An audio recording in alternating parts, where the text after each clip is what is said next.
ನನ್ನ ಕಾಳ ಶ್ವಾನ ಶ್ರೇಷ್ಠ.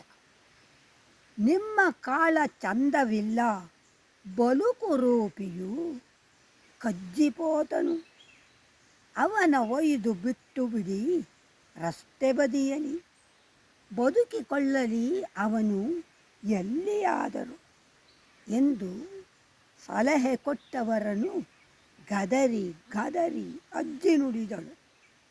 ನನ್ನ ಕಾಳ ನನಗೇ ಬೇಕು, ಅವನು ನನಗೆ ನಿಷ್ಠನು.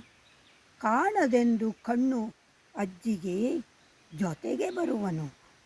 ತಾನೇ ಮುಂದೆ ಮುಂದೆ ಹೋಗಿ ಹಾವ ಹೊಡೆವನು.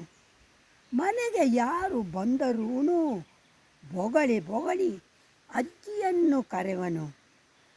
ಗೇಟು ದಾಟಿದರೆ ಕಚ್ಚಿ ಬಿಡುವನು. ಮಂಗ ಬರಲಿ ದನಮು ಬರಲಿ ಅಜ್ಜಿಯ ಕೈ ತೋಟಕ್ಕೆ ಉಚ್ಚ ಧ್ವನಿಯಲ್ಲಿ ಓಡಿಸುವನವನು.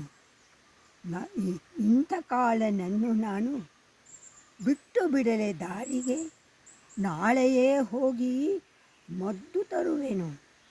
ಕಾಳನನ್ನು ಉಪಚರಿಸಿ ತುರಿಕೆಯನ್ನು ಓಡಿಸಿ ಎತ್ತಿ ಮುದ್ದಾಡುವೆನು, ರಾಗಿ ಉಂಡೆ ಕೊಡುವೆನು.